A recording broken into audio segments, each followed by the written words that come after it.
So this is salsify. It is a root tuber plant, and it's part of the sunflower family. And as you can tell, it's kind of dirty. It's also known as oyster plant, mainly because it sort of, to some people, tastes like a delicately flavored oyster.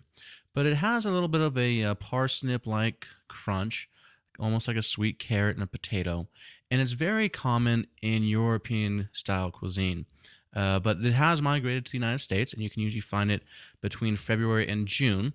And to start prepping, I'm just going to top and tailor cut off the ends here and go through. And as you can tell, this is a root plant because it has a bunch of dirt all over it. But you're just going to top and tail and square it off, and then go back with your peeler and peel down the salsify. And just like with any object that's long that I'm going to peel, I'm going to be using my flat peeler and use long, quick, rapid movements going down the length of the salsify root and rotating as I go. Now, salsify will oxidize much like potato, not quite as quick, but it will oxidize still if it is peeled and left out to exposed air. So I'll drop in a little bit of acidulated water when prepping a large batch. Now, after I've peeled the salsify, I'll go back and cut it down to size. And this is a personal preference. I'm going to cut into about 2-inch segments here. And this can be any size that you want. You can blanch them whole, or you can blanch them cut down. And this is just going to cut out a few steps a little bit later on. Also, cutting them down to size is going to help them cook a little bit more evenly.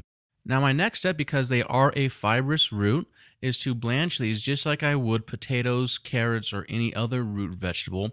Meaning, instead of starting them in boiling hot salted water, I'm going to cover with cold water, add a little bit of salt to the pot, and then gently bring up to a boil. And this extended period of heating will help to heat the root more evenly and break down the complex starches and give you a more even par cooking.